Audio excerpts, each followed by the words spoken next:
started this morning's learning is in memory of Shafia Batzakia by Neil Tobias and my grandfather and by my father. So let's start.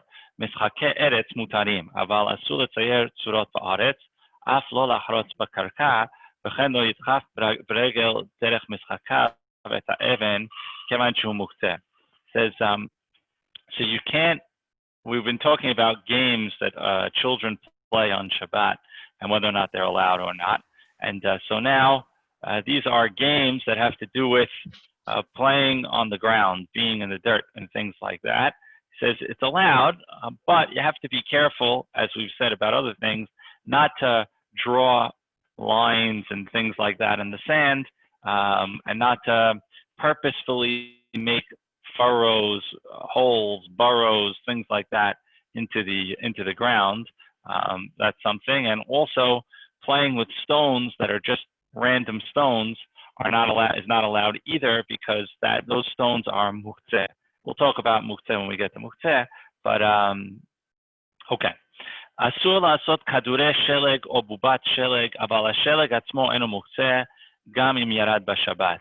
So he says if it snowed, right? So the snow is not muktzeh. He says, but we should not make snowballs for snowball fights, nor should we make snowmen. So that's where he's going there.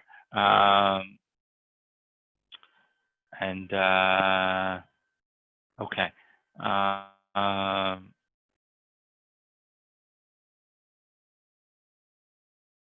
Okay. I don't know why. Rabbi, if there's an eruv, you can't make a snowball? So he doesn't really talk about why you can't. I'm looking for in his footnotes and things like that. He doesn't talk about why you can't make a snowball. It's hard to see why you can't make a snowball, because it doesn't last. What are you doing? It's not a, I don't know. I don't see why he says you can't, but he does say you can't. Maybe. Yeah, but then he doesn't. I don't know. He doesn't say why. So I'm going to put that one with an asterisk, meaning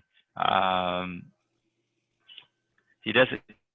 Even in the footnotes, he doesn't really talk about the snowman. He talks about a totally different concept.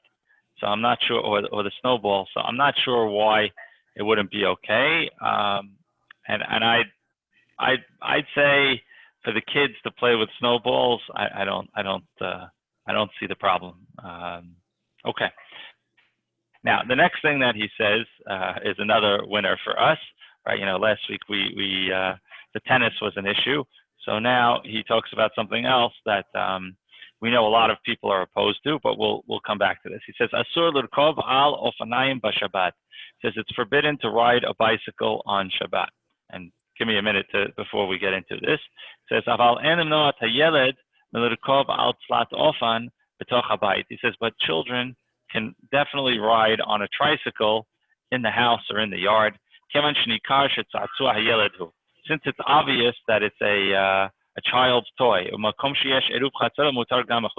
says, and if there's an eruv outside as well. It says they can't use the bell or the horn, you know, things that make noise. We talked about those types of things in a previous class, that you can't use an instrument that makes noise.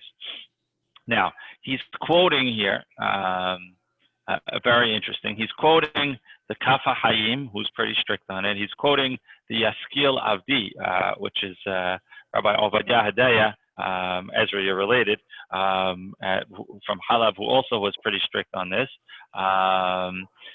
But then he talks about Chamodia saying that it's forbidden. So the truth is, Rabbi Obadiah Yosef wrote a pretty long piece examining the issue. And he went through all the things people said as to why it's not allowed to ride a bike on Shabbat. And basically, he said all of them don't apply, meaning every reason that it should not be allowed, he says, no, that's not a reason. Another reason, no, that's not a reason. So he basically shows that it is allowed. And then literally on the last line, the last two lines of his article, he writes, but it's a good idea not to ride a bike, and so therefore you shouldn't. So really, riding a bike, it's hard to say why it's forbidden, which means basically it is allowed. The challenge is, of course, that when you say to people that it's allowed, the question is, what are people going to do with it, right? So to ride to the Bet Knesset, right? Some of us live in places that to get to the shul, it's far. It could be 20 minutes, half hour, 40 minutes. It could be far. Also, hot days. Also, people are maybe going to not necessarily the closest Bet Knesset, but a Bet Knesset where they have shiur kavua, a class or something like that. So for that reason would be one reason where we would think it would be positive and okay. Another reason is for families to get together on Shabbat. In Brooklyn, we might live 2 blocks away, 3 blocks away, 10 minutes walk away. And in Deal, it could be a half hour, 45 minutes walking, and on the bike, it's much more manageable.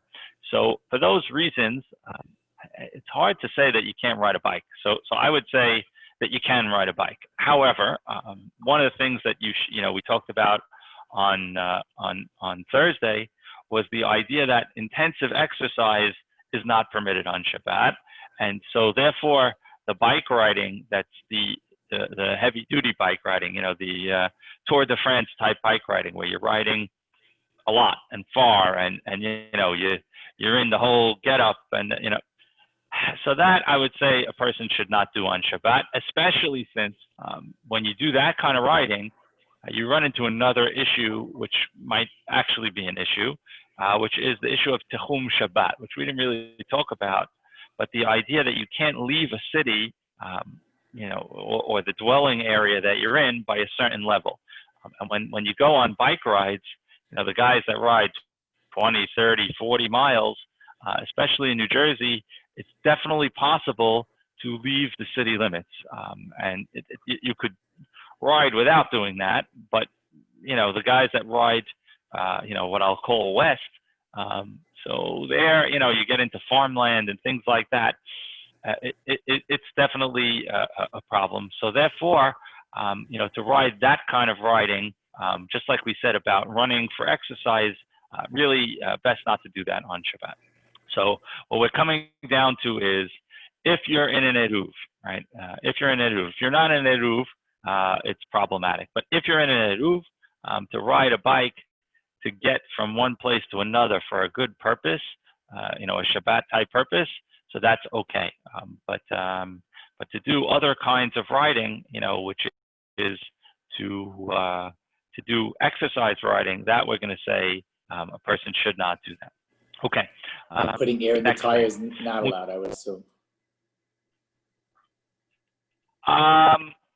So the truth is, putting air in the tires, it's a good question as to whether or not it's not allowed. You'd have to say what's wrong with it. So is it some version of mitaken kli, fixing a utensil? Could be, and then it's a derabanan. Could be. It could be that it's a problem. I don't know. I would say it's probably not, but I'm not positive. It's probably not deoraita. It's probably derabanan, which maybe therefore a non-Jew can do it. But in general, yes, you should not fix the bike. You shouldn't put the chain back on, grease grease the chain. All those kinds of repairs. Yes, that's not something we want to be doing on Shabbat. Okay, we were just talking about actually riding it. Part of the challenge, if you're going to say it's forbidden, you have to mean that it's forbidden to ride it, a block or two, which hard to explain why it's forbidden. We didn't get into another thing that he doesn't have in the book that's not about games, which is the situation that happens a lot in Jersey or in Brooklyn, which is what we call the pedicab. Where there's a non-Jewish person who has a rickshaw, where they have a bike, where they're pulling people on it. If they're taking the elderly or young children or something like that, that's permissible. And for the most part, you've seen that that's been permitted. Granted, it's a non-Jewish person who's doing it, but it would be much more challenging to permit if it was not really allowed. So I'm going to say same type of thing. The biking, it's allowed, but we have to be careful with how far we go with it, what we do with it. That's how we'll say it. Okay. י"ט, מותר לשחק במשחקי אותיות וציורים, שבהם מניחים אותיות או חלקי אותיות ותמונה זה ליד זה, מצרפם אותם למילה שלמה או לתמונה, ובלבד שלא יקבע את המילה או את התמונה במסגרת באופן שלא ייפלו ממנה, וגם בתנאי שאין החלקים השונים מתחברים ומתהדקים זה בזה.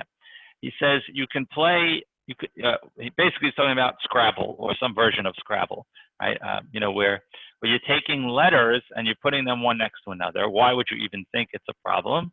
You might think it's a problem because we talked about writing and that had to do with putting letters together. But it's not considered a problem. So Scrabble and things of that nature is allowed. And he quotes, the next thing is he talks about the game called, I guess in Israel they call it 15. You've seen it. They used to have these like little plastic giveaway things. It has it's a 4x4 area for cubes to move, and the numbers are out of order, and you have to slide them through the tracks to make it go in the order of 1 through 15. He says that's allowed as well. He says asur lechayer beplastilina or plastilina, b'chomer, b'shava, b'geves, b'chadome, b'chen gam asur latzeket geves l'toch tavnit kolshi. Says you can't use what they call plaster of Paris, clay, wax, or anything like that. You can't do sculpting, molding, even child sculpting and molding. So they should not do that. So like anything that's gonna harden or anything like that should not be used. So all those things would be out. אין למחות בילדים משחקים בחול הדק ויבש שולחן לצורך זה מבעוד יום. So he says, what about a sandbox, right? A lot of people have this in their homes or in a park or something like this, where there's a place where there's sand set aside for children to play in it, to dig in it, and so on and so forth. So he says you're allowed the children are allowed to play in a sandbox, even though we said a sandbox could be problematic, right? Because why might it be problematic? Because you're digging and smoothing and so on, which we said was all not permissible. So he says you are allowed for this. He says because the sandbox is set aside for this purpose. It's not, from before Shabbat, you've already said this sand is for child's play. It's not for building or plant aside for a particular purpose. And therefore, the children are allowed to play in a sandbox. It says, but if it's not a sandbox, if it's not set aside for that, like it's the beach. It says on the beach, the children are not allowed to sit and build sand castles, holes, and things like that, because that sand has not been set aside for that purpose. So it's only allowed in a place where it's set aside. So again, if someone in his home, today in the backyard, you could have a sandbox or something like that, or you go to a park, right? The parks have sandboxes and things like that, a place where it's set aside that's what it's there for. So that's okay, but otherwise it's not okay. Also, even in those places, one of the things they're not allowed to do is to turn it into mud in order to build with it, right? You can't pour water in it, turn it into a certain type of mud so that it's better to build stuff with. They're not allowed to do that. They're just simply allowed to play with it, move it around, and things like that. He says children are allowed to play with toys that make certain noise when you move them or press on them. He's talking about like a rattle or a doll that has a squeezy piece. He's not talking about something that has electricity, or a bell or a whistle or something like that, which is like a full-blown instrument. But a toy that just, when you move it, it makes noise. That's not a problem. צעצועים הממונעים על ידי כפיץ, כגון מכונית, robots, and so on. אין למחות בילדים המשחקים בהם, אבל אם הם עשויים בהכרח להוציא ניצוצי אש או להשמיע קול, אין כל היתר לשחק בהם. He says, let's say children have toys that they are cars, robots, and things like that. He says it's not a problem for children to play with them, provided they're not electric and on, right? Meaning they shouldn't be using the electric toys, but if there's no batteries in them or the switch is off or something like that, then they're allowed to play with them. They don't have to not play with something just because it is the type of thing that can't be used. So if you have a car that in theory could, turn on the batteries and it has lights and whistles and things like that, but if you don't turn on the batteries, it doesn't. He says you're able to use that car. Next, he says, יש להתיר לילדים להשחיל פנינים מעץ או פלסטיק וכדומה על חוט, אשר המחורזת העשויה מהן אינה עומדת להתקיים. He says, what about stringing beads onto a string? Children like to do that. They like to take beads and put them on some kind of cord or wire or something like that. That's okay if it's not going to be like a permanent thing, right? They can't string jewelry that they're going to keep, but if it's going to be something that falls off or doesn't stay long, that's okay. But he says that's why you can't make a necklace and tie it and then it's going to stay.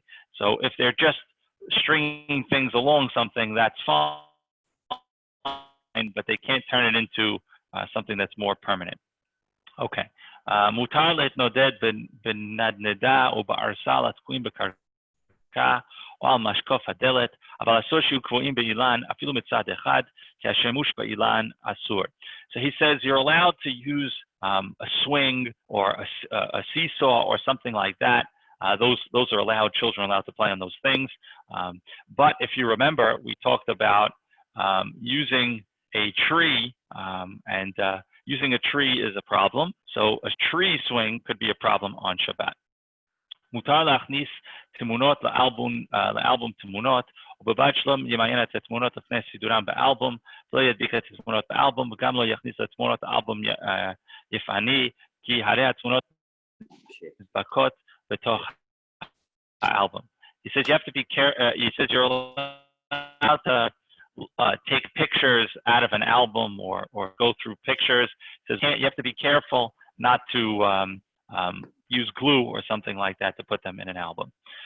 מקלות, אבנים, בגלעינים, שאינם ראויים אפילו לאכילת בהמה, אסורים בטלטול, אלא אם כן ייחדו אותם למשחק מבעוד יום, או שרגילים לשחק באותם המקלות, אבנים, הגלעינים, גם בימות החול, שאז מותר אפילו אם לא ייחדו אותם. He says sticks, stones, things that you find outside that are like, they're just in the yard or something like that. They are muktzeh. You're not allowed to use them. So to just walk around and pick up sticks, stones, pebbles, things like that, you're not allowed to do that. That's muktzeh. He says unless you set it aside from before Shabbat. So if you set it aside from before Shabbat, then they can use them. But otherwise, you kind of just have to leave it there. תינוק שמשחק בשבת עם עט נובע ומלכלך את עצמו ואת הבית, מותר לקחת ממנו את העט. Says if you see a child that's playing with a pen, right, and the pen is muktzeh, you're not allowed to touch a pen, but the kid has it and you could leave it, right? But now you see the kid is going to start coloring on the walls or on the table or something like that, and you don't want the child to get all dirty himself or the dirty things around him. You're allowed to take the pen away from the child. A couple of more halachot regarding toys and children's things. He says a telescope. He says you're allowed to look at a telescope on Shabbat. There's nothing wrong with using a telescope if you want to go out at night and look at the moon, stars, or something like that. You're allowed to do that. The next thing he talks about is going to a baseball game, a soccer stadium, or something like that. So he says it's forbidden. So he says there's a lot of reasons why it's forbidden. One of them, he says, is because in Israel, they're all Jewish, and you're basically supporting people that are violating Shabbat by using electricity and television and so on and so forth. He says, so that's a problem. But what if it's not Israel, right? What if you're in America? And what if it's not a stadium, right? Like, let's say I'm walking down the block and there's a little league game or something like that, hard to say that there's any problem with that thing. How he says that this is more of like a particular type of thing. So the question is, can I go to Yankee Stadium on Shabbat, right? Can I go to Madison Square Garden on Shabbat, right? What am I doing, right? Like, let's say I could avoid, getting there, right? Like, let's say I live next door, I don't know, I live in the Bronx, or I'm in the city for Shabbat, and Madison Square Garden is a couple of blocks away. And let's say I could get away with not having an issue of tickets, I gave the ticket to the guy beforehand. I'm a season ticket holder. They know me. They know if I walk in, they'll let me in, whatever it may be. So is there a problem with going and watching a basketball game, right? Or a hockey game or whatever, So really it's hard to come up with an actual wrong there, because you're not doing anything. You're just sitting there, right? The optics aren't good, but as I forgot who says this, but you could say to heck with the optics, right? But really, it's not something we should aim to do, So I have had this question come up a number of times, where people have asked me, the Giants are in the playoffs, and there's a hotel near the Meadowlands, and I could get, the ticket, I could leave there, and we're going to have minyan and the kosher food and all the other stuff. I still tell people don't go to the football game on Shabbat. It's just, I don't know. It just strikes me as wrong. If you ask me what exactly is wrong, it's actually hard to come up with what's wrong, because how is it different than me watching my children throw a ball around in the backyard, right? What am I doing differently? Could be not much. Could be nothing. So I can't say with certainty that you can't do it, but it's just I would say it doesn't make sense. Last thing that he says is, let's say you're walking out of your house to go to shul on Shabbat, right? It's like Saturday afternoon, right? And you see the kids left a mess in the yard, right? And so he says, possible that you should not clean up the mess. He says, because what are you cleaning up the mess for? It's for after Shabbat. You're preparing for weekday from Shabbat. So, okay, I don't know. I could argue and say, you don't want someone to trip over something. You might have a Shabbat purpose on it, but he puts in this idea of not doing this for Shabbat. So, okay. I didn't get a chance to look into the tennis yet. I will look into the tennis on the clay court. I'm going to ask a couple of people and see what we could find about letting at least we'll see. Until then, I guess you got to play by IG with again. Today's class was sponsored by Neil Tobias in memory of Shafia Batzakia, and also by my father in honor of my grandfather, in memory of my grandfather. So that's today's class, and we're going to start minyan in just a minute. Have a great day. Great day. You well.